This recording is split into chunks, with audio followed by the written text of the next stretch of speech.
हरि ओम. भगवद्गीतेच्या साप्ताहिक अभ्यास वर्गामध्ये सगळ्यांचं स्वागत.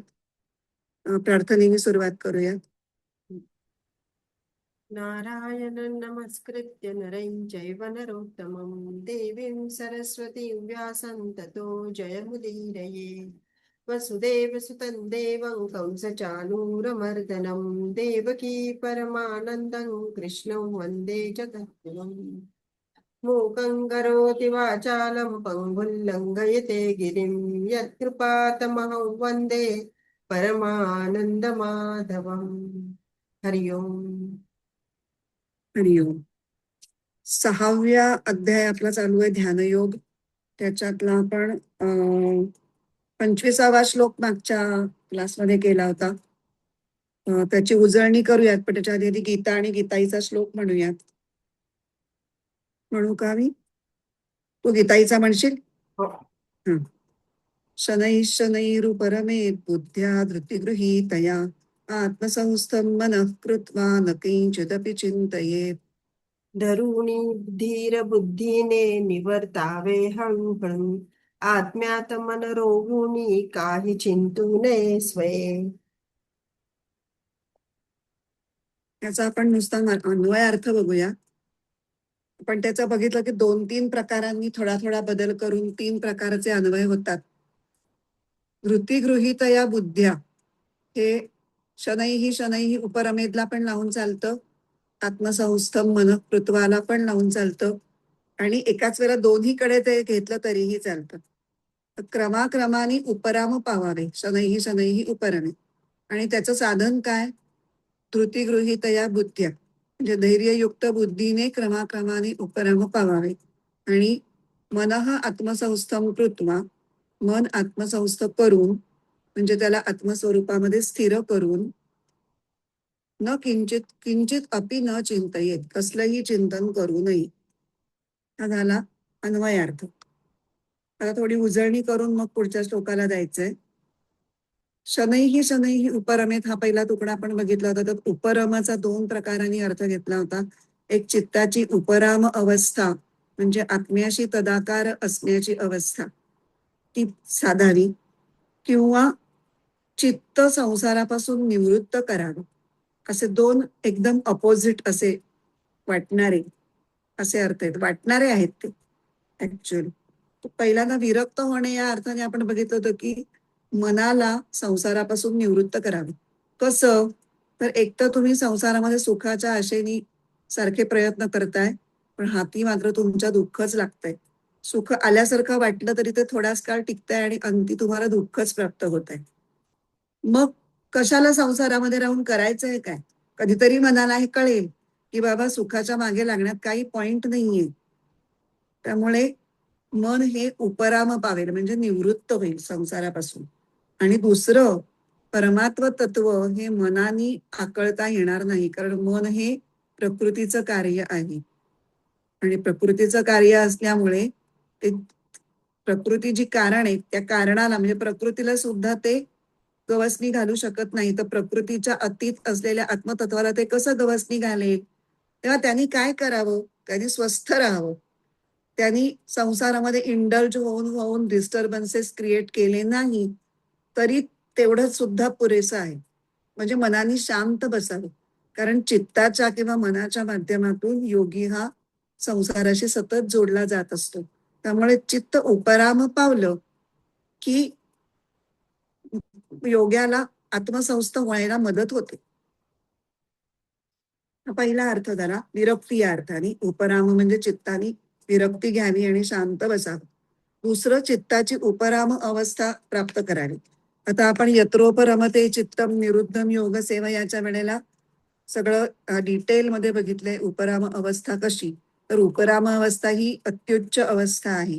त्याच्या आधीच्या ज्या अवस्था आहेत त्या अवस्थातून येत येत म्हणजे क्षिप्त, विक्षिप्त, एकाग्र, निरुद्ध या अवस्थांना क्रॉस करत करत म्हणजे पार करत करत ओलांडत ओलांडत शेवटी तुम्ही उपराम अवस्थेला येणार आहात. त्यामुळे ते सुद्धा कसं करावं? शनैही शनैही, हळूहळू. त्याच्यासाठी काय करायला पाहिजे? उतावळेपणा न करता ध्यान साधना ही अत्यंत नियमित करायला हवी. आणि त्याच्यामध्ये कुठलीही कृत्रिमता, ओढाताण अशी नसावी. सहजपणे तुम्ही एक एक टप्पा ओलांडत पुढे जात जावं. त्याला एक उदाहरण दिलं होतं, की एखादं फूल जसं उमलतं, आपोआप उमलतं ते. तसं ते उमलत जावं. तुमची प्रगती हळूहळू पुढच्या पुढच्या टप्प्यावर तुम्हाला घेऊन जाणारी ठरावी. मात्र ध्यान प्रक्रिया मात्र नित्य नेमाने करायला हवी. त्याच्यामध्ये थोडा थोडा वेळ सुद्धा वाढवायचा प्रयत्न केला पाहिजे. अशा पद्धतीने शनैः शनैः उपरमेतचा अर्थ लावला होता आपण. आणि ही उपराम अवस्था प्राप्त करण्यासाठी साधन आहे ते बुद्धी. फक्त त्या बुद्धीमध्ये साधी बुद्धी नाही, धृतीयुक्त बुद्धी. त्या धृतीचे आपण 4 अर्थ बघितले होते. एक धैर्य म्हणजे धीर धरणं असा अर्थ बघितला होता, की हा मार्ग असा चटकन यश देणारा नाहीच आहे. फार थोड्या लोकांना तो चटकन साधतो. बाकी सगळ्यांना खूप वाट पाहून, खूप कष्ट करून, खूप वेळ देऊन हे सगळं करावं लागतं. आणि त्याच्यात मध्ये धीर सुट्टा उपयोगाचं नाही. बराच काळ जरी हाती काही लागलं नाही, तरी फळाची अपेक्षा न ठेवता सतत सनिश्चयेन योक्तव्यो योगो निर्विण्ण चेतसा अशा पद्धतीने ते करत राहायचं. केल्याने होत आहे रे, आधी केलेची पाहिजे. न कंटाळता परस्यू करणे. हे एक धृतीचा पहिला अर्थ बघितला होता. धृती म्हणजे भीती न वाटणे असं बघितलं होतं. तर भीती कसली? तर ध्यान काळामध्ये ध्यान प्रक्रिया जर योग्य रीतीने होत असेल तर मनातल्या वृत्ती कमी कमी होत जातात आणि स्वतःच्या व्यक्तिमत्वाचं मी पण सुद्धा विलयाला जाण्याची एक पातळी किंवा एक स्तर येतो किंवा एक टप्पा येतो. आणि साधकाला या टप्प्याची सवय नसते, कारण लहानपणापासून आपलं मन कंडिशन झालेलं असतं. ते देह म्हणजे मी, मन म्हणजे मी, बुद्धी म्हणजे मी, शरीर मन बुद्धी यांनी जे पूर्ण आपलं व्यक्तिमत्व घडलेलं असतं त्याच्याशी आपण तादात्म्य पाहून हे सगळं म्हणजे मी असा आपला एक भाव असतो आणि सहज भाव असतो तो. त्यामुळे ध्यान काळामध्ये प्रगती होऊन थोड्या काळासाठी जरी हा व्यक्तिमत्वाच्या मीपणाचा विलय व्हायला लागला तर आपल्याला वाटतं की आपलाच विलय होतोय. म्हणजे वास्तविक आपल्या उपाधींचा विलय होत असताना उपाधींची घट्ट तादात्म्य असल्यामुळे आपल्याला मात्र वाटतं की आपलाच विलय होतोय आणि मग त्याची भीती वाटू शकते. हे मुद्दाम सांगितलंय की हा जर टप्पा माहिती असेल तर तुम्ही घाबरून जाणार नाही आणि शांतपणे तो स्वीकारून त्याला सामोरं जाऊ शकाल. त्याचा तुम्हाला आनंद होईल. आणि विवेकानंदांचं आपण उदाहरण बघितलं की त्याला अचानकपणे या टप्प्याला सामोरं जावं लागल्यामुळे ते कसे घाबरले आणि त्याच्यातनं बाहेर पडायला ओरडाआरडा केला. आपल्या बाबतीत ही भीती नाही, कारण आपण एका टप्प्याटप्प्याने क्रमाक्रमानेच हे करणार आहोत. त्यामुळे मी पण मावळणं ह्याची आपल्याला हळूहळू त्याला आपण सामोरं जायला सरावूनच त्या स्टेपला आपण पोहोचणार. मग पुढचा धृतीचा अर्थ आहे कळलेलं वळणे. म्हणजे जे कळलंय बुद्धीला ते कृतीत उतरवण्यासाठी जो जोर लावायला लागतो, जी कृती करावी लागते, त्या कृतीच्या पाठीमागची जी असते ती धृती.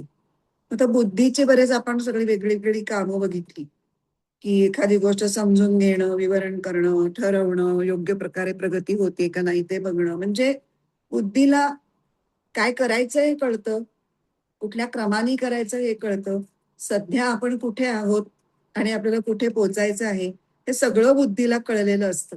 थोडक्यात योग प्रक्रियेच्या ज्या आंतरिक क्रिया आहेत त्या काय करायला हव्यात हे तिला बौद्धिक स्तरावरती कळलेलं, बुद्धीला कळलेलं असतं म्हणजे बौद्धिक स्तरावरती कळलेलं असतं.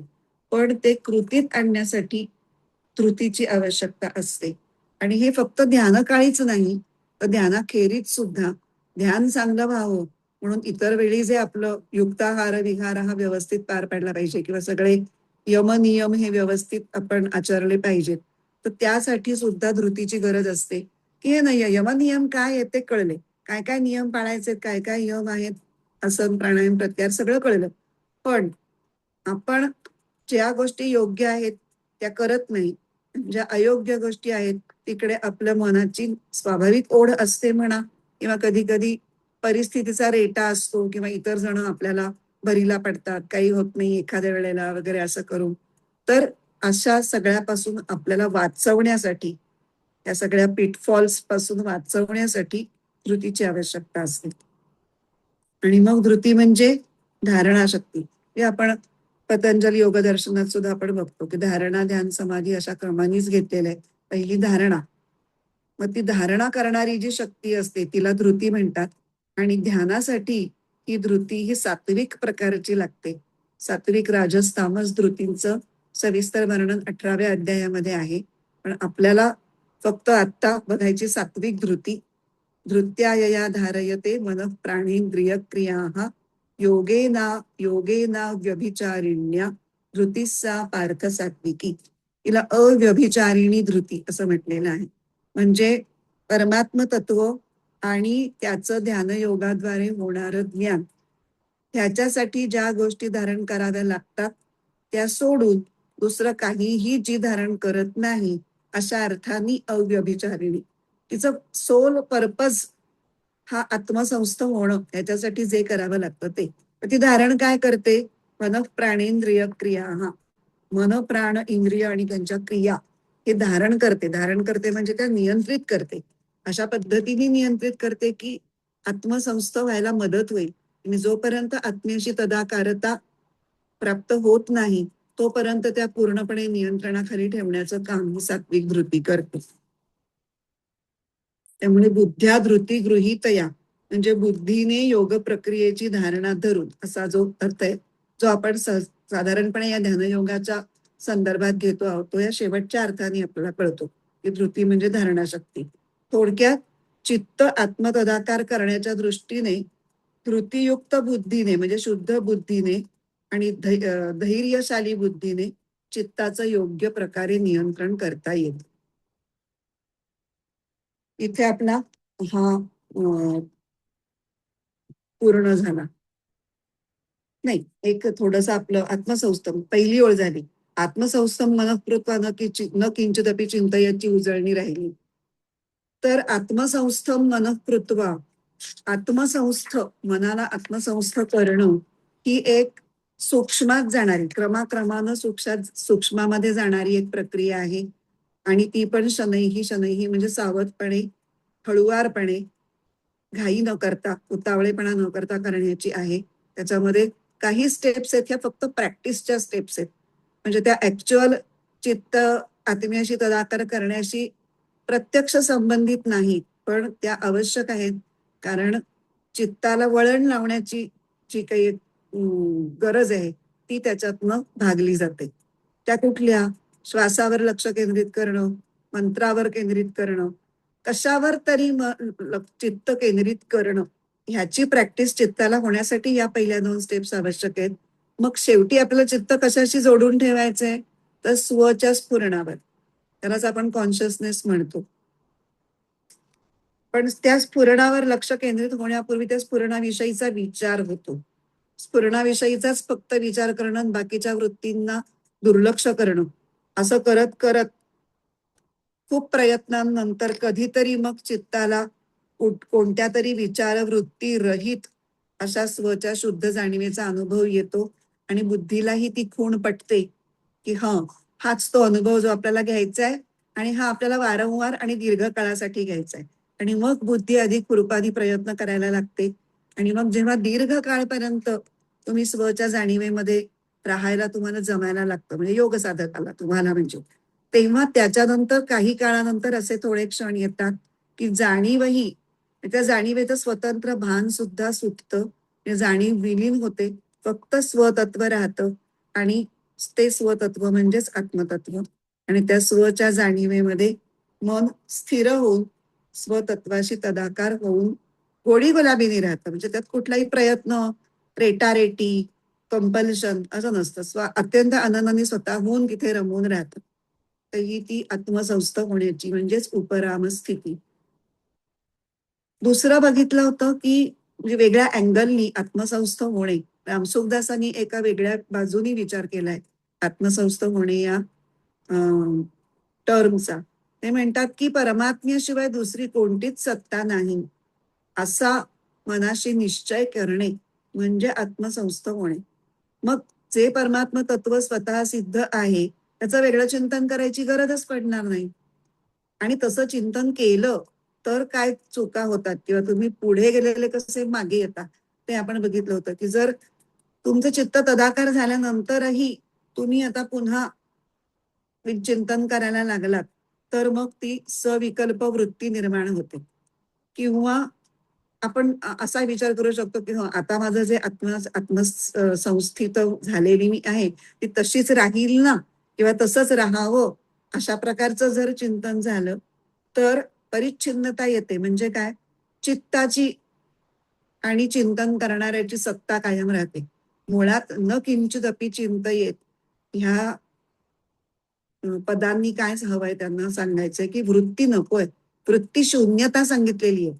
आणि कुठल्याही प्रकारचं थोडं जरी सूक्ष्म जरी तुम्ही चिंतन केलं तर वृत्तीचा अभाव कसा राहील, वृत्ती निर्माण होईलच. आणि आपल्याला तर वृत्ती नकोय, म्हणून न किंचिदपि चिंतयेत, अशा पद्धतीने आपण हा 25वा श्लोक बघितला होता.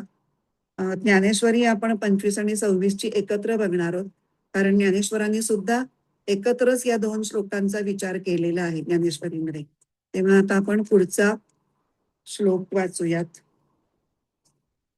मी संस्कृत श्लोक वाचते आणि तू गीताईचा श्लोक वाच. यतो यतो निश्चरति मनश्चञ्चलमस्थिरं ततस्ततो नियम्यैतदात्मन्येव वशं नयेत्. कुठेल जेथ जेथुनी मन चंचळ अस्थिर तेथ तेथुनी बांधुनी लावावे आत्मचिंतनी. आता आपल्याला हा नवीन बघतोय त्यामुळे पदच्छेद बघूया. यतः यतः निश्चरति मनः चंचलम अस्थिरम ततः ततः नियम्य एतद आत्मनि एव वशं नयेत्. यतः यतः एतत्, जिकडे जिकडे हे, चंचलम अस्थिरम मनः, चंचल आणि अस्थिर असं मन, निश्चरती भटकू लागतं, ततः ततः तिकडून तिकडून, नियम्य नियमन करून म्हणजे त्याला आवर घालून, आत्मनि एव वशम नये, त्याला आत्म्यामध्येच आत्म्याच्याच ताब्यात द्या किंवा आत्म्यामध्येच स्थित करून ठेवा. जिकडे जिकडे हे चंचल अस्थिर मन भटकू लागतं तिकडून तिकडून त्याचं नियमन करून त्याला आत्मस्वरूपीच नेऊन किंवा योजून म्हणजे जोडून ठेवावं, स्थित करून ठेवावं. भावार्थ गीतेतले काही ओळी इथे आहेत त्या वाचते.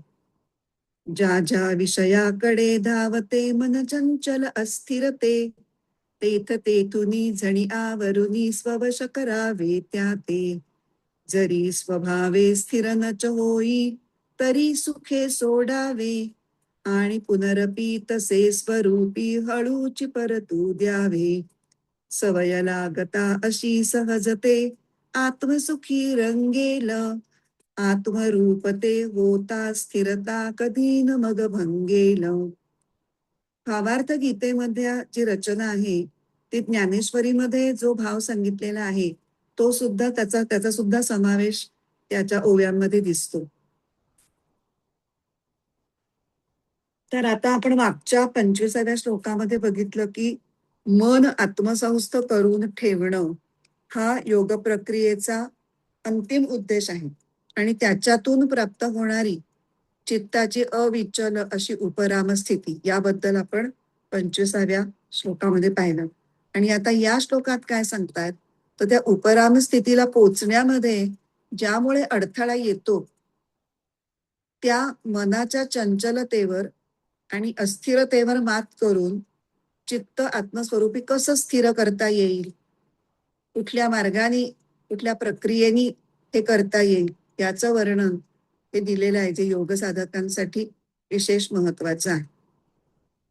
24व्या श्लोकामध्ये आपण बघितलं होतं की याच्यामध्ये एक अडथळा कोण निर्माण करतो तर कामसंकल्प. म्हणून आपण बघितलं होतं की पूर्वतयारी, शनैः शनैः उपरमेत ची पूर्वतयारी 24व्या श्लोकात सांगितली. त्याचे 2 घटक होते. एक, कामनांचा त्याग, संकल्पातनं उद्भवणाऱ्या कामनांचा त्याग आणि मनानी इंद्रियांचं नियमन. संकल्प प्रभवान कामान त्यक्त्वा हे बघत असताना आपण बघितलं होतं की कामसंकल्पामुळे मन कसं विचलित होतं. ध्यानाला बसलेलं असताना मन आपण आत्म्याशी जोडण्याचा प्रयत्न करत असताना मध्येच एखादा कामसंकल्प उठला तर कामसंकल्प हा एखाद्या विषयाच्या संदर्भातला असतो, त्यामुळे तो वृत्तीला विषयाकार करतो आणि वृत्तीला व्हायचं असतं आत्माकार. आत्माकार होता होता वृत्ती विषयाकार होते आणि ध्यान प्रक्रियेमध्ये अडथळा निर्माण होतो. म्हणून कामसंकल्पांचा त्याग हा आत्मसंस्थ होण्याची आधीची तयारी म्हणून अत्यंत गरजेचा आहे. पण कधी कधी असं लक्षात येतं की तत्कालीन त्या एखाद्या क्षणी काहीही कामसंकल्प नाहीये तरी सुद्धा मन विचलितच होत आहे. मग आता का विचलित होत आहे? कामसंकल्पांचा त्याग खऱ्या अर्थाने करून झालेला आहे आणि मग आपण ध्यानाच्या प्रयत्नात आहोत, चित्त आत्मकार करण्याच्या प्रयत्नात आहोत, तरीही ते होत नाहीये. आता ह्याचं कारण काय? तर ह्याचं कारण मनाचा जो स्वभाव आहे तो कसा आहे? तर चंचल आणि अस्थिर आहे. चंचलता आणि अस्थिरता हे जे दोन दोष मनामध्ये जात्याच आहेत, उपजतच आहेत, त्याला कोण काय करेल? त्याला उत्तर शोधण्यासाठीच हा सगळा ज्ञानयोग प्रक्रिया, यमनियम हे सगळं जे काही निर्माण झालंय ते त्या मनाच्या चंचलतेवर आणि अस्थिरतेवर उपाय करण्यासाठीच. आता चंचल आणि अस्थिर हे शब्द साधारण सारखे वाटतात का तुम्हाला? समानार्थीच असावेत असा एक समज होतो. बरोबर पाहता. तसे ते बऱ्यापैकी आहेतही, पण 100% सेम अर्थ नाहीये. त्याच्यात थोडा थोडा अर्थाचा फरक आहे. चंचल म्हणजे चांगलंच चल, म्हणजे सतत जे एका ठिकाणाहून दुसऱ्या ठिकाणी फिरतं आहे, दुसऱ्या ठिकाणी जातं आहे, त्याला म्हणायचं चंचल. आणि अस्थिर म्हणजे एकाच ठिकाणी राहिल्यानंतर सुद्धा ते शांत नसतं. ते सतत काही ना काही कुठल्या ना कुठल्या प्रकारची हालचाल करत असतं, त्याला म्हणायचं अस्थिर. असा थोडासा फरक आहे त्याच्यामध्ये. एखादा बालवर्गातला मुलगा असतो की नाही, हायपर ऍक्टिव्ह चाइल्ड ज्याला म्हणतात, सगळ्या मुलांना ठराविक ठिकाणी बसवलेलं असतं, त्यांना आपापल्या जागा नेमून दिलेल्या असतात. पण ते मूल जे असतं ते सतत आपली जागा सोडून संपूर्ण वर्गभर इकडे तिकडे फिरत असतं. कधी दुसऱ्याच एखाद्या मुलाच्या बाकापाशी जाईल, कधी बाईंच्या जवळच जाईल, कधी कोपऱ्यात ठेवलेली खेळणीच खेळेल, सतत ते हलत राहते. मग त्याला वर्ग शिक्षिका थोडस रागावतात, थोडस प्रेमाने बोलतात, नाही नाही असं नाही करायचं, हीच तुझी जागा आहे, इथेच बसायचं, असं समजावून चुचकारून रागवून सर्व प्रकारांनी त्याला तिथे बसवलं जातं. पण बसल्यानंतर तरी ते शांत बसेल का? ते तिथे पायच हलवेल, हातच हलवेल, काहीतरी बॅगशीच खेळेल, वॉटर बॅगची चाळा करेल, असं ते सतत हलत राहतं एका त्याच्या जागी बसवल्यानंतर सुद्धा. तसं ह्या उदाहरणातलं जसं हे चंचल आणि अस्थिर हे मूल आहे, तसंच आपलं मन सुद्धा चंचल आणि अस्थिर आहे. आता ध्यान प्रक्रियेमध्ये अवधान हे आत्मस्वरूपाच्या म्हणजे स्वच्या जाणीवेवर केंद्रित करायचंय, ही बुद्धीची विचारधारणा आहे आणि ही विचारधारणा धरून त्या दिशेने प्रयत्न करणं म्हणजे ध्यान. तर विचारधारणा धरायला काहीच प्रश्न नाहीये, ते बुद्धीचंच काम आहे आणि बुद्धी ही जात्याच स्थिर आहे. पण प्रत्यक्ष स्ववर लक्ष केंद्रित करत असताना मनाच्या चंचलतेमुळे वेगळ्या वेगळ्या वृत्ती या उठायला सुरुवात होतेच आणि मग त्या सगळ्यांना आवर घालून शांत स्थिर ठेवणं हे आधी काम पहिल्यांदा करावं लागतं. वृत्तींचं नियंत्रण.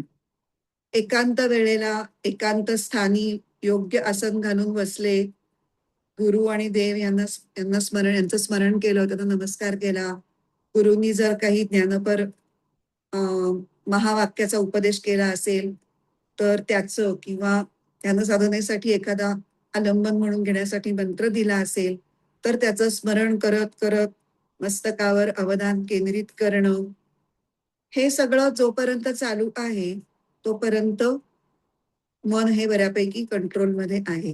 कारण का? काहीतरी क्रिया चालू आहे आणि मनाचा स्वभाव कसा आहे? मन हे रजोगुणी आहे, वायू तत्वाचं आहे मन. वायू कधी असा एका ठिकाणी बसतो का? तो सतत वाहत असतो आणि मन म्हणजे विचार वृत्तींचा प्रवाह. तेव्हाच त्याला मन ही संज्ञा देऊ शकतो आपण. आणि म्हणूनच तो विचार प्रवाह जेव्हा थांबतो तेव्हा मन किंवा चित्त उपराम झालं असं रामसुखदास आपल्या लक्षात आणून देतात की आता हा प्रवाह राहिला नाही म्हणजे मनच राहिलं नाहीये. असो, तर इथे आपला मुद्दा आहे की मन हे रजोगुणी असल्यामुळे जोपर्यंत कुठली ना कुठली तरी क्रिया चालू आहे तर त्या क्रियेशी जोडून ते शांत राहू शकतं. या काळातही अगदीच काही कुठल्या वृत्ती उमटत नाही तसं नाही, काही फुटकळ वृत्ती उठतात, पण त्या तुलनेने कमी असतात किंवा कमी त्रासदायक असतात. पण ध्यानासाठी घेतलेल्या मंत्राच्या आलंबनावर आणि मग त्याच्यानंतर स्ववर म्हणजे स्वच्या अस्तित्वाच्या जाणीवेवर पूर्ण अवधान केंद्रित करण्याच्या पायरीपर्यंत साधक येऊन पोचला की तिथे कसं आता इतर काहीही करायचं नाही अशी स्थिती आली की झालं, मनाचं बी नसतं पण त्याला पकडून ठेवायला काही उरत नाही आणि त्यामुळे मग उगीच ध्यानाशी असंबंधित अशा वृत्ती उठायला सुरुवात होते. कारण एकाच गोष्टीवर स्थिर राहून काहीही करायचं नाही हा मनाचा मूळचा स्वभावच नाही, त्याला ते तरी काय करणार. ते त्याला अजिबात जमत नाही, ते त्याला अजिबात आवडत नाही. त्यामुळे शनैही शनैही म्हणजे हळूहळू आत्मस्वरूपावर स्थिर होऊन राहण्याऐवजी ते इतर विचार किंवा कल्पना करायला लागतात. त्यामुळे अवधान हे विखरायला लागतं. जे आपण असं धरून ठेवणं अपेक्षित आहे आत्मतत्वाशी किंवा स्वच्या जाणीवेशी, ते असं विखुरलं जातं. शिवाय मनाची आणखीन काय काय आवड आहे? विविधता, वैचित्र्य हे त्याला आवडतं. त्याच्यामध्ये ते रमतं, त्याच्यामध्ये त्याला रस असतो. त्यामुळे ध्यान प्रक्रियात्मक विचार ते सुरुवातीला तर करत असतो, त्याला आपण करायला भागच पाडतो म्हणून, पण थोड्या वेळाने येतं ते तर सोडून आणि मग दुसऱ्याच प्रक्रिये व्यतिरिक्त इतर कुठल्या तरी वृत्तींची संबंध ठेवून राहतो. एखाद्या विषय जर त्याला सापडला तर एखाद्या विषयांच्या संबंधित वृत्तींची अशी एक लांबलचक साखळीच किंवा एक चक्रच ते निर्माण करतो. किंवा मग कधी कधी पूर्वी घडून गेलेल्या गोष्टींच्या स्मृती धरून त्यांच्याशी ते जोडून राहतो. नाहीतर कधी कधी अजून जे घडलेलं नाही अशा पुढच्या गोष्टींची कल्पना करत करत त्या वृत्तींच्या बरोबर राहतो. पण त्यांनी जे करायला हवं आहे आपल्याला म्हणजे योग्याला तेवढं सोडून त्या बाकी सगळ्या गोष्टी करतो. काय करायला हवंय तर ध्यान काळामध्ये वर्तमान काळात म्हणजे केवळ आता सध्या काय चालू आहे ध्यान प्रक्रिया, तर ध्यान प्रक्रियेशी संबंधित होऊन राहायचं नाही आणि बाकी जे काय असेल ते करायचं असं मनाचं चंचलत्व आणि अस्थिरत्व असतं. म्हणून रामसुखदास म्हणतात की साधकांनी जे ध्येय निश्चित केलेलं आहे तिथं हे मन काही केल्या टिकत नाही, स्थिर राहत नाही, म्हणून त्याला अस्थिर म्हटलेलं आहे. आणि ते निरनिराळ्या सांसारिक भोगांच्या विषयी किंवा भोगांचं किंवा पदार्थांचं चिंतन स्मृतीच्या वृत्तींच्या द्वारा किंवा कल्पनांच्या वृत्तींच्या द्वारा सारखं करत राहतं, म्हणून त्याला म्हटलंय चंचल. इथे आपण अस्थिर आणि चंचल ह्याचे थोडेसे वेगळे अर्थ बघितले बरं का. मगाशी आपण काय बघितलं होतं, एका ठिकाणाहून दुसऱ्या ठिकाणी सतत जाणं म्हणजे चंचल आणि एकाच ठिकाणी राहून थोडी थोडी हालचाल करत राहणं म्हणजे अस्थिर. इथे आता बघतोय आपण की ध्येयाशी टिकून न राहणं म्हणजे अस्थिर आणि वेगवेगळ्या भोगांचं चिंतन करत फिरणं म्हणजे चंचल. थोडासा फरक आहे. म्हणजे आपण तीच जी आपण मगाच्या ज्या व्याख्या केल्या त्या थोड्या अजून पुढे नेल्यात. तात्पर्य काय तर हे मन काही परमात्म्यामध्ये स्थिर होत नाही आणि संसारालाही सोडत नाही, म्हणून त्याच्या या स्वैर भटकण्याला निश्चरती असा शब्द वापरलेला आहे. नित्यत्वेन चरती म्हणजे सारखंच फिरत बसतं आणि हे मन आपल्याला त्याचा अनुभव आहे. आपण एका ठिकाणी बसलो आहोत, एक काम करतो आहोत तर 10 ठिकाणी मन फिरून येतं. आत्ता इकडे आहे असं म्हणता म्हणता ते दुसरीकडे जातं. हा मनाचा गुणधर्म बहिणाबाई चौधरींनी त्यांच्या मन या कवितेमध्ये खूप छान सांगितलंय. कविता बरीच मोठी आहे, त्यातले फक्त आपण 2च ओळी बघणार आहोत. आता होतं भुईवर गेलं गेलं आभाळात. अरे हे आत्ता इथे आहे जमिनीवर असं म्हणेपर्यंत ते आभाळात गेलेलं असतं.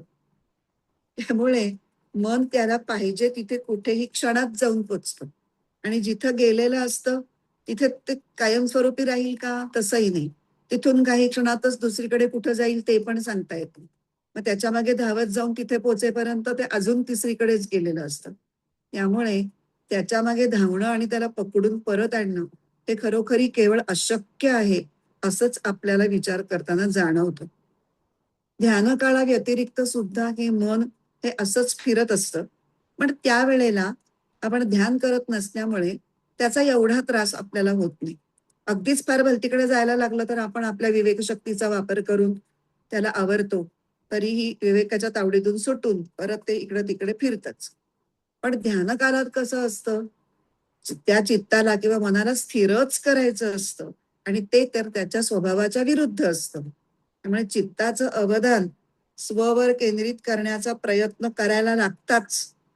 साधकाचं मन भलत्या भलत्या वृत्ती निर्माण करतं आणि स्ववरील अवधानाला विचलित करतं आणि ते पळून जातं, निसटतं सारखं. इथे एक छान दृष्टांत दिलाय माधवानंदानी, की एखाद्यानी नैवेद्य म्हणून देवासमोर एक फळ दाखवलं आणि तो डोळे मिटून प्रार्थना करतोय. तेवढ्यात एक जवळ खेळणारं खोडकर मूल आलं, त्याने ते नैवेद्याचं फळ उचललं आणि ते पळून गेलं. ह्यानी डोळे उघडून बघतो तर काय, समोर ठेवलेलं नैवेद्याचं फळ कुठे गेलं. तो इकडे तिकडे बघतो तर ते मूल त्याला चिडवतच असतं, की बघते मी कसं फळ पळून घेऊन गेलो. मग तो माणूस त्याच्या पाठीमागे धावतो आणि फळासकट त्याला पकडून आणतो. तसं चित्ताचं अवधान घेऊन पळून गेलेल्या मनाला परत त्या अवधानासहित परत आणावं लागतं आणि मग त्याला गप्प बसवून आपल्याला पाहिजे तिथे म्हणजे स्वस्वरूपावर अवधान केंद्रित करावं लागतं. आणि म्हणून इथं म्हटलंय, यतो यतो निश्चरती ततो ततो ततः ततः एतत् नियम्य. जिथून जिथून, आता इथे यतः ह्याचे दोन अर्थ आहेत, की जिकडे जिकडे, किंवा यतः हे अव्यय आहे ते बिकॉज या अर्थाने वापरलं जातं. म्हणजे कुठल्या तरी कारण की अमुक अमुक ही गोष्ट अशी घडत आहे कारण असं जेव्हा म्हणायचं असतं तेव्हा यतःचा वापर करतात. तर ज्या ज्या कारणाने किंवा जिकडे जिकडे जेव्हा जेव्हा ज्या ज्या प्रकारे मन जाईल तेव्हा तेव्हा तसं तसं आणि त्या त्या कारणापासून त्याला हटवून पुन्हा आणून परमात्म्यात लावावं. आत्मन्येव वशम नयेत. आता ह्याला म्हणायचं मनाचं नियमन. आता हे मनाच्या नियमनाकडे बघताना मन धावतं म्हणजे काय हे आधी बघू आणि मग त्या मनाला बांधायचं म्हणजे काय ते त्याच्यातनच आपल्याला उलगडणार आहे. तर मन किती वेगानं आणि कुठे कसं धावतं याबद्दल बोलताना एखादा व्यक्ती म्हणतो की आत्ता इथे होतं, मग काही वेळापूर्वी अमेरिकेत जाऊन आलं, मग आता इंग्लंडमध्ये गेलं आणि आता नागपूरला बहिणीच्या घरी गेलं. आता खरं पाहता मन अमेरिका, इंग्लंड, नागपूर इकडे कुठेही गेलेलं नाही. तर झालंय काय, स्मरणामध्ये असलेली अमेरिका, इंग्लंड किंवा नागपूर हे मनात वृत्ती रूपाने प्रकट झालेलं आहे आणि त्यालाच आपण म्हणतो मन तिथे गेलं. क्षणार्धात मन चंद्रावर जाऊन आलं म्हणजे काय, अंतःकरणातील चंद्राविषयीची स्मृती जागृत झाली आणि आपण म्हटलं की मन चंद्रावर गेलं. तर ते जाणं येणं जे असतं मनाचं ते एवढ्या जलद होण्याचं अजून एक कारण की ते अंतःकरणातल्या अंतःकरणातच असतं. त्यामुळे त्याला तिथे जायला आणि यायला काहीच, इकडून तिकडे जायला काहीच वेळ लागत नाही. पण ह्याच्यामध्ये एक मेख आहे की गोष्टी जर स्मृतीमध्ये नसतील तर त्या ठिकाणी मन जात नाही. म्हणजे एखाद्या अननोन गोष्टीकडे, जी गोष्ट मला माहितीच नाही, त्याचा मला काही अनुभवच नाही ना, मी त्याविषयी काही पाहिलंय ना ऐकलंय ना कधी तिथे प्रत्यक्ष व्हिजिट केली आहे, तर मन तिथे जाऊ शकत नाही. मी व्हेनेझुएलाला कधी गेलेली नाही तर माझं मन व्हेनेझुएलाला जाईल का, नाही. मला व्हेनेझुएला नावाचा एक देश या पलीकडे काही मिनिटा काही माहिती नाहीये तर माझं मन तिथे जाऊ शकत नाही, कारण स्मृतीमध्ये त्याच्याविषयी काहीच इन्फॉर्मेशन नाही. तसं हे जसं स्मृतींचं झालं तसं स्मृतींप्रमाणे दुसरा एक भाग येतो आहे कल्पनांचा. गोकुळात आपण कधी गेलोय का, व्रजभूमीत, वृंदावनात मी तरी गेलेली नाहीये. पण आपण जेव्हा कृष्ण कथा, भागवत कथा ऐकतो तेव्हा ती जी आपण वर्णनं ऐकतो रसभरीत, त्यामुळे आपण कल्पनेनी गोकुळात जातो, कल्पनेनी वृंदावनात जातो. असं असं असेल अशी आपण कल्पना करू शकतो. तर स्मृतीमधून तरी एखादी गोष्ट मनाच्या पटलावर येते किंवा एखाद्या गोष्टीची मन कल्पना तरी करतं. आणि मग जेव्हा असं घडतं तेव्हा आपण म्हणतो की मन तिकडे गेलं. अशा प्रकारे मन हे स्मृतींचा एक मोठं भांडार आहे, स्टोअर किंवा अनेक कल्पनांचा कारखाना आहे. एका स्मृतीला लागून दुसरी स्मृती चिकटून बसलेली असते. एका कल्पनेतनं दुसरी कल्पना उद्भवते आणि मग त्या कोणत्या स्मृती आणि कोणत्या कल्पना आणि किती ह्या बाहेर पडतील त्या पोतडीतून किंवा त्या भांडारातून, ह्याची गणती कोणीच करू शकणार नाही. त्यामुळे विविध गोष्टींच्या कल्पना आणि स्मृती या मनावर वृत्तीरूपाने प्रकट होतात. त्यांच्याशी चित्ताचं अवधान जोडलं जातं आणि या सगळ्यामुळे ज्ञान प्रक्रियेमध्ये चित्त हे आत्मस्वरूपावर किंवा स्वच्या जाणीवेवर स्थिर करून ठेवणं हे अतिशय अवघड होऊन बसतं. आणि म्हणून त्या मनाचं नियंत्रण केलं पाहिजे. त्या धावणाऱ्या मनाला बांधून घेतलं पाहिजे. आता बांधून घालायचं म्हणजे काय करायचं ते बघूया. आता ते गेलं, धावत गेलं म्हणजे काय झालं, तर वेगवेगळ्या वृत्ती, स्मृतींच्या वृत्ती किंवा कल्पनांच्या वृत्ती निर्माण झाल्या, त्यांच्याशी ते जोडलं गेलं. मग आता बांधून घालायचं किंवा परत आणायचं म्हणजे काय करायचं, तर तो जो जोड आहे तो तोडायचा. ते चित्ताचं अवधान तिकडून बाजूला करायचं, तिथून काढून घ्यायचं. यालाच म्हणायचं वृत्ती उपशांत करणे. मनात उठलेली जेव्हा अमेरिकेची किंवा नागपूरची वृत्ती उपशांत होईल तेव्हाच मन अमेरिकेतून परत येतं. मनाला अमेरिकेतून परत आणण्यासाठी आपल्याला प्रत्यक्ष उठून अमेरिकेला जावं लागणार आहे का? नाही. आपल्याला फक्त त्या वृत्तीचा तो जो जूळ बसलीये ती तोडायची. झटकन चित्तावर प्रकाशित होणाऱ्या कोणत्याही वृत्तींना आपल्याही नकळत एक अवधानाचं इंधन पुरवलं जात असतं. आपलं लक्ष तिकडे गेलंय म्हटल्यानंतर आपोआप त्याला इंधन पुरवलं जातं आणि मग ते त्या वृत्तीत स्थिरावतं. म्हणून कुठल्याही गोष्टीवर जर चित्त एकाग्र करायचं असेल तर आपण काय करतो, ज्या गोष्टीवर चित्त एकाग्र करायचं तिथेच चित्ताचं अवधान देणं आणि ते तिथेच राखणं हे आवश्यक असतं. आणि त्यावेळेला त्याच्याशी संबंध नसलेल्या इतर वृत्ती पासून आपलं अवधान बाजूला ठेवणं, काढून घेणं हा एकमात्र उपाय आहे. आपण मागे पण एक दृष्टांत बघितला होता की आपल्याकडे आपली वेळ न घेता अचानकपणे कोणी पाहुणे टपकले आणि आपल्याला त्यांना, आपण खरोखरीच खूप व्यग्र आहोत, खूप महत्वाच्या कामामध्ये आहोत, त्यांचं आता आगत स्वागत करत बसायला वेळ नाही आणि ते अचानकच आलेत. त्यांनी काय आपला पूर्व परवानगी घेतलेली नाही. आता स्वागत तर करावं लागतं म्हणून आपण या बसा म्हणतो, पाण्याचा ग्लास ठेवतो, फॅन लावतो, समोर एक पेपर ठेवतो आणि आपण आत निघून जातो. पण आपल्याला ते काम महत्वाचं आहे, ते संपवायचंय. आपण त्यांच्याशी येऊन गप्पा मारणे, त्यांना खाणेपिणे करणे, चहा हवा का, अमुक हवा का, हे असलं काहीही करत बसत नाही. थोड्या वेळाने त्यांच्या लक्षात येतं की आता आपण काही इथे अपेक्षित नाही. ते उठतात आणि निघून जातात. आणि असं जर वारंवार झालं तर मग ते हळूहळू आपल्याकडे येणं थांबवतात. तसंच ज्या आपल्या वृत्तीचं आता काही काम नाहीये, आपल्याला नकोय, त्यांच्याकडे तटस्थपणे सरळ त्यांचा उपेक्षा करणे, उपेक्षेने मारणं, असा एक मराठीत हे आहे वाक्प्रचार. त्यांनी त्यांना उपेक्षेने मारलं, म्हणजे प्रत्यक्षात मारलं नाही पण इतकी उपेक्षा केली, इतकी उपेक्षा केली की त्यापेक्षा मारलं असतं तरी परवडलं असतं. तर ह्याला नियमन असं म्हणतात. कशाचं? वृत्तींचं नियमन. अंबुराव महाराज म्हणून एक संत होते.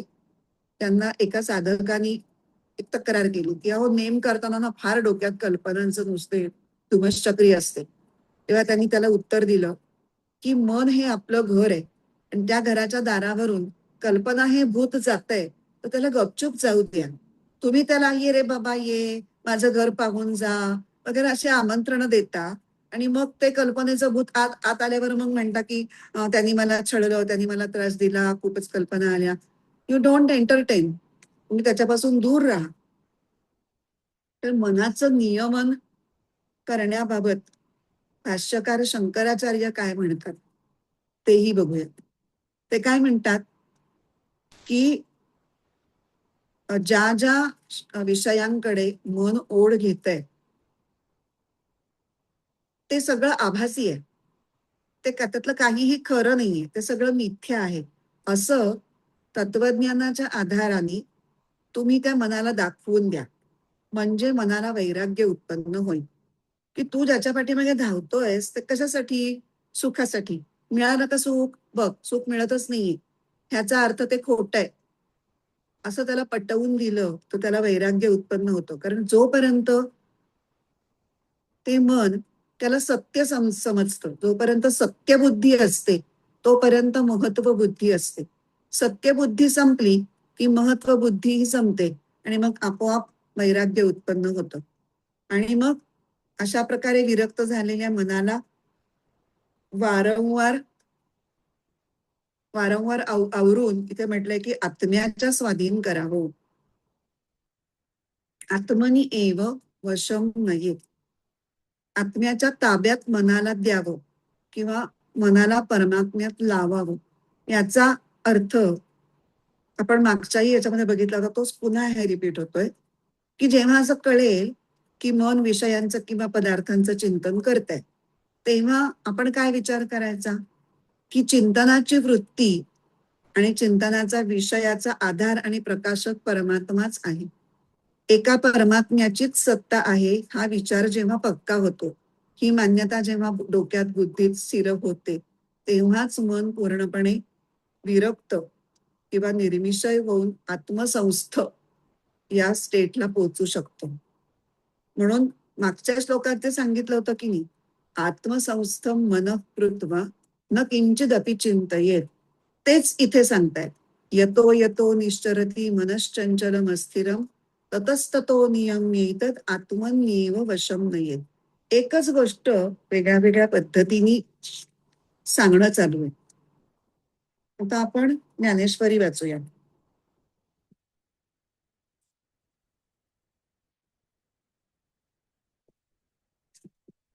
श्लोक ओव्या आहेत 378 ते 381.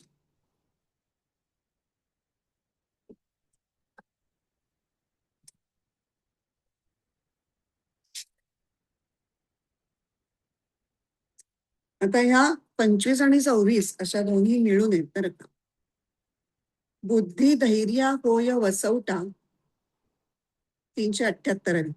बुद्धी धैर्य होय वसवटा तरी मनाते अनुभवाची या वाटा हळूहळू करी प्रतिष्ठा आत्मभुवनी. बुद्धीला जर धैर्याचा लाभ झाला तर अनुभवाच्या वाटेने ती मनाला हळूहळू चालवून अखेर परमात्म मंदिरात आणून बसवेल. बुद्ध्या धृती गृहीतया, हे जे 25व्या श्लोकामध्ये आहे ना, त्याच्यावरचं हे आहे. आणि वसवटा म्हणजे आश्रय. बुद्धीने धैर्याचा म्हणजे धीराचा, धृतीचा जर आधार घेतला तर ती मनाला अनुभवाच्या वाटेला लावून आत्मानुभवापर्यंत नेऊन पोचवेल. याही एके परी प्राप्ती आहे विचारी, हे न ठके तरी सोपारी आणिक ऐके. तेव्हा या प्रकारानेही आत्मप्राप्ती होते हे तू ध्यानी घे. हा प्रकारही तुला साधत नसेल तर दुसराही सोपा मार्ग आहे, तो ऐक. तर या थोड्या कन्फ्युजिंग आहेत, आपण बघूयात, प्रयत्न करूयात. मलाही ह्या 100% पचलेल्या नाहीत ओव्या. त्यांचं म्हणणं आहे की या पद्धतीने म्हणजे जे आपण आता योग प्रक्रिया बघितली, त्या योग प्रक्रियेने अनिर्विण्ण चेतसा म्हणजे न कंटाळता धैर्य धरून आणि धारणा पक्की धरून जर आत्मस्वरूपाशी तदाकार होण्याचा प्रयत्न केला तर ही प्रक्रिया तू आधी नीट समजून घे. आणि जर मनाच्या चंचलपणामुळे जर हे घडत नसेल, न ठके म्हणजे जर हे घडत नसेल तर मन स्वरूपावर स्थिर करण्याचा आणखीन एक सुलभ मार्ग सांगतो, तो ऐक. आता नियमोची हा एकला जीवे करावा आपुला, जैसा कृतनिश्चयाची या बोला बाहिरा नोहे. आपण मनापासून असा एकच नियम करावा की केलेल्या निश्चयाच्या बोलाबाहेर पाऊलही पडणार नाही. दुसरी पद्धत काय सांगतायत हे नेमकं क्लिअर होत नाही, आपण अजून पुढच्या वाचूयात. पण एक नक्की की मन आत्मसंस्थ करणे या उद्दिष्टापर्यंत पोहोचवणारी एक पद्धत आपल्याला कळलेली आहे. ती कुठली? तर स्ववर अवधान केंद्रित करणं. ही जी योग प्रक्रियेची पद्धत आहे ती एक नियम म्हणून धरून राहायची आहे. आता नियमोची हा एकला. ह्याच्याशी तुम्ही एकनिष्ठ राहायचे की त्याच्यावरचा फोकस घालवायचा नाही. म्हणून काय म्हणतात ते? आता नियमोची हा एकला जीवे करावा आपुला. जीवाभावाने हा एकच नियम करा की मन आत्मसंस्थ करण्याचा मी अखंड प्रयत्न करेन. म्हणजेच पुन्हा पुन्हा अवधान इकडं तिकडं जरी गेलं तरी स्वच्या जाणीवेवर आणीन. आणि हा एकच एक प्रयत्न करण्याचा जो मी दृढ निश्चय केलाय, म्हणजे कृतनिश्चय शब्द इथे वापरलाय, जो मी निश्चय केलाय त्याच्या मी बाहेर जाणार नाही. म्हणजे हा निश्चय मी कधीही सोडणार नाही. पुढची ओळी.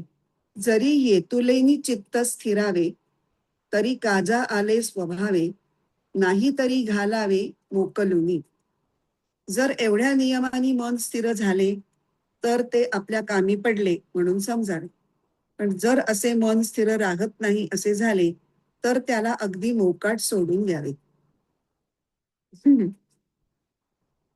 आता या निश्चयाने म्हणजे जो तुम्ही जीवाच्या कराराने तो निश्चय केलाय की आत्मसंस्थ मन करण्यासाठी मी कटिबद्ध आहे आणि कितीही वेळाला ते चंचल मन जरी इकडे तिकडे गेलं तरी मी त्याला पुन्हा पुन्हा पकडून आणि आत्म्याशी लावीनच लावीन.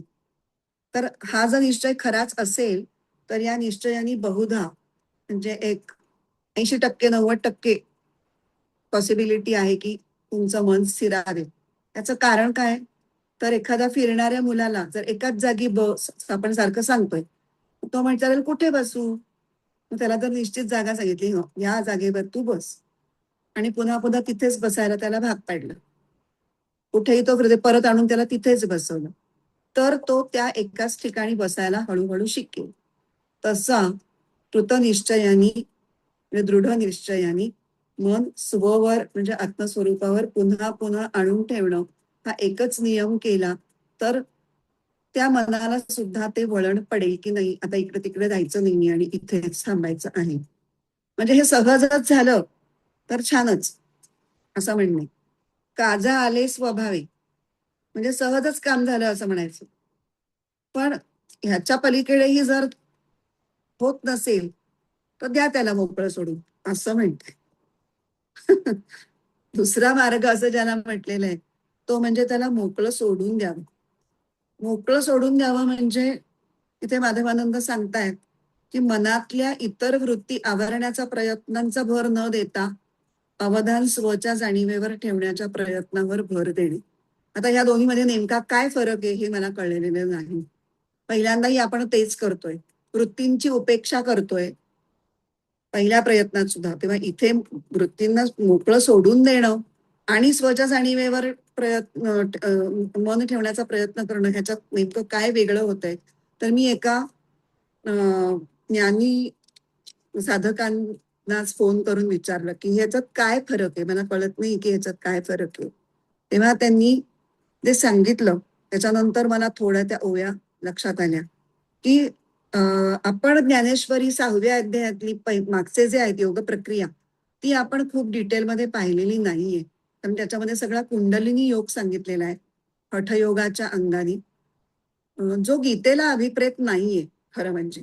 त्यामुळे आपण ती जी सगळी हठयोगाची जी प्रक्रिया आहे ती आपण थोडी ऑप्शनला टाकली, त्याच्याकडे आपण वरवर बघितलं, पण ती खूप ज्ञानेश्वरांनी डिटेलमध्ये सांगितलीये.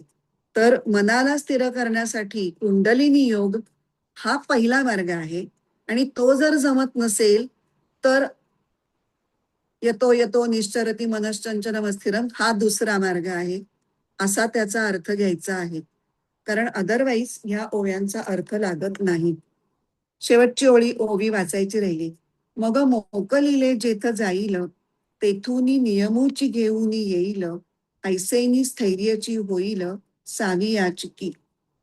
मग अशा रीतीने उन्हाळ सोडलेले मन जिथे जाईल तेथून त्याचं नियमन करून त्याला परतून आणावे म्हणजे त्याला हळूहळू स्थिरपणाची सवय लागेल. माझ्या दृष्टीने ह्या ज्या ओव्या आहेत म्हणजे 378 ते 382 ह्याच्यामध्ये सुरुवातीपासून शेवटपर्यंत एकच सांगितलेलं आहे की मन जिथे जाईल तिथून त्याला पकडून आणा आणि स्वच्या जाणीवेवर लावा किंवा आत्मस्वरूपावर लावा. ह्याच्यात मी सोपा मार्ग सांगतो आणि मग एक अवघड मार्ग आणि दुसरा सोपा मार्ग असं क्लिअर होत नाहीये. तुम्ही पुन्हा एकदा वाचा या ओव्या. तुम्हाला जर काही क्लिक झालं, कधी कधी असं होतं की ते फ्रेश माइंडनी पुन्हा एकदा वाचल्यानंतर त्याच्यातली गोष्ट क्लिक होते. पण मी जेव्हा त्या ज्ञानी साधकांना विचारलं तेव्हा त्यांनी मला हे सांगितल्यावर माझा थोडासा तरी जरा मन शांत झालं की इथे नाहीये, दोन मार्ग इथे दिलेले नाहीयेत. आधी सांगितलेला कुंडलिनी योग हा अवघड मार्ग आणि त्या मानाने हा जो सांगितलेला आहे ध्यान प्रक्रिया हा सोपा मार्ग, असं आपण त्याच्यावर कन्क्लूड करूयात.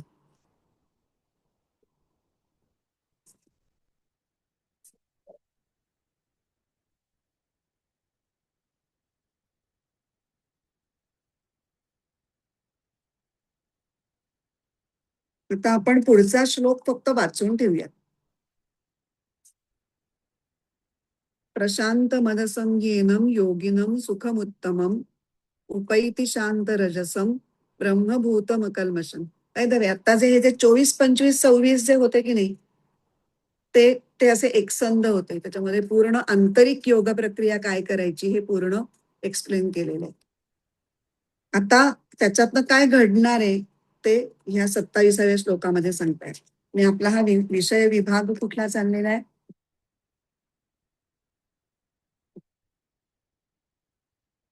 विषय विभाग 4, ध्यानयोग प्रक्रिया उत्तर भाग. पूर्व भाग जो होता तो 10 ते 15 होता. त्याच्यामध्ये बऱ्याचशा बाह्य गोष्टी आणि काही थोड्याशा अंतर्गत गोष्टी पण सांगितलेल्या होत्या. आणि ह्याच्यामध्ये मात्र संपूर्ण आंतरिक प्रक्रिया सांगितलेली आहे.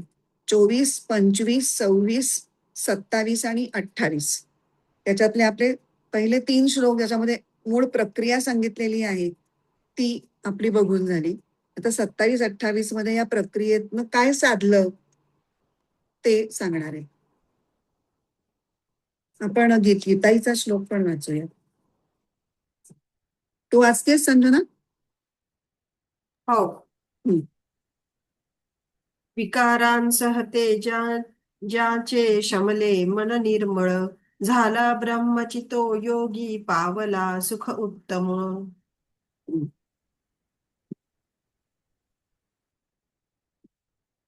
28वा श्लोक पण मी वाचते. म्हणजे दोन्हीमध्ये काय सांगितलंय म्हणजे निष्पत्ती काय झाली या योग प्रक्रियेची ते लक्षात येईल. युञ्जन्नेवं सदात्मानं योगी विगत कल्मषः सुखेन ब्रह्म संस्पर्शमत्यन्तं सुखमश्नुते. आत्म्यास नित्य जोडूनी ह्या परी दोष जाळूनी, सुखेची भोगितो योगी ब्रह्मानंद अपारतो. हम्म. युञ्जन्नेवं सदात्मानं योगी नियतमानसः असं आपल्याला आधीच्या याच्यामध्ये म्हटलं होतं 15व्या श्लोकात. अशा प्रकारे आत्म्याबरोबर सदैव जो जोडला जातो नियतमानस आणि त्याच्यामध्ये त्याच्याकरता तो कृतनिश्चय आहे, तो परमात्म तत्वाच्या ठिकाणी असलेली परमशांती प्राप्त करतो. आणि मग नंतर ते सगळं काय काय करायचं ते सांगून आता पुन्हा तिथेच आले की युंजन एवं सदात्मानम. थोडं थोडं दिसतंय की नाही? युंजन एवं सदात्मानम हा भाग 15व्या श्लोकाची सुरुवात आणि 28व्या श्लोकाची सुरुवात. अशा प्रकारे आत्म्याशी सदा जोडलेला योगी, मगाशी म्हणलं होतं नियत मानस 15व्या श्लोकामध्ये, आणि आता म्हणतात विगत कल्मषः.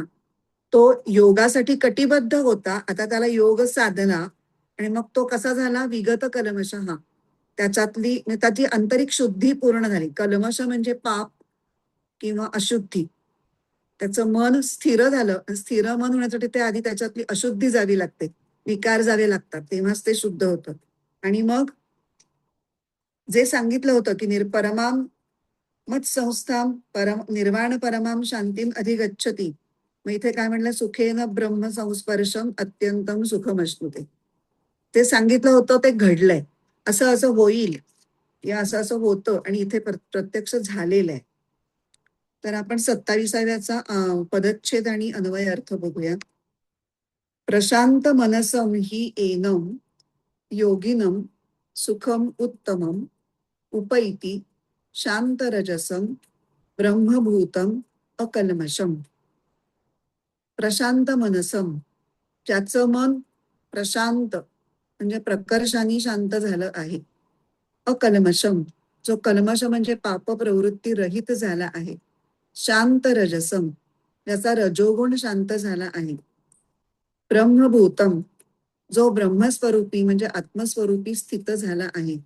एनम योगिनम ही, अशा या योग्याला निश्चितपणे उत्तमम सुखम उपैती, उत्तम सुख म्हणजे आनंद प्राप्त होतो. म्हणजे उत्तम सुख हे त्या योग्याकडे चालत येतं किंवा त्याच्या जवळ येतं. उपैती म्हणजे जवळ येतं. उप अधिक ई धातू आहे. उप म्हणजे जवळ आणि ई म्हणजे येणे. त्या योग्याकडे ते सुख स्वतःहून चालत येतं. आणि तो योगी कसा, तर ही सगळी विशेषणं जशी दिलेली आहेत. त्याचं मन शांत झालंय, जो पाप प्रवृत्ती रहित झालाय, त्याचा रजोगुण पूर्ण शांत झालाय. मग अशी म्हणतात ना, सत्य सात्विक धृती इथे अपेक्षित आहे. सात्विक धृती ही रजोगुण शांत झाल्यानंतरच येऊ शकते किंवा धरली जाऊ शकते. आणि तो ब्रह्मरूपी स्थित झालेला आहे. भावार्थ गीतेतला याच्यावरचा एक श्लोक वाचते. विकार सारे क्षमता त्याचे सुप्रसन्न मन होते. ब्रह्मरूप निर्मळ योग्या ते शाश्वत सुख ते मिळते. 5व्या अध्यायामध्ये सुद्धा हे सुखमक्षयम अश्नुते नावाचा आपण एक श्लोक बघितला होता. सब्रह्म योग युक्तात्मा सुखमक्षयम अश्नुते. आणि त्याला काय म्हटलं अलीकडची ओळे, बाह्य स्पर्शेश्व सक्तात्मा विंदत्यात्मनी यत सुखम. बाह्य ह्याच्यापासून जो पूर्ण असक्त म्हणजे विरक्त झालेला. आता आपण मनाच्या विरक्तीबद्दल बोललो की नाही. चित्ताची उपराम अवस्था म्हणजे चित्त आता संसारापासून बाजूला झालं आणि त्यामुळे त्याला आत्म्यातलं सुख प्राप्त झालं.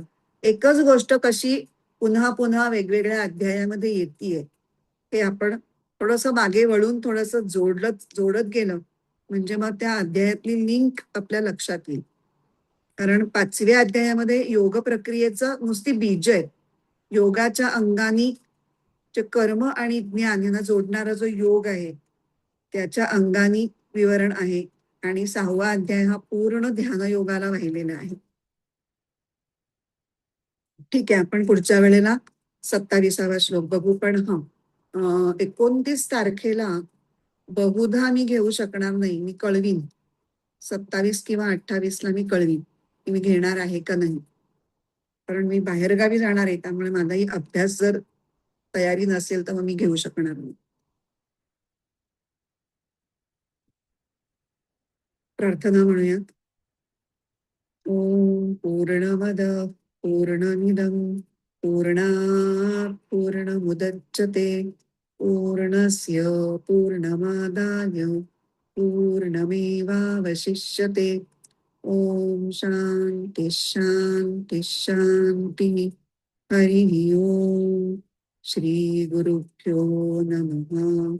हरि ओम.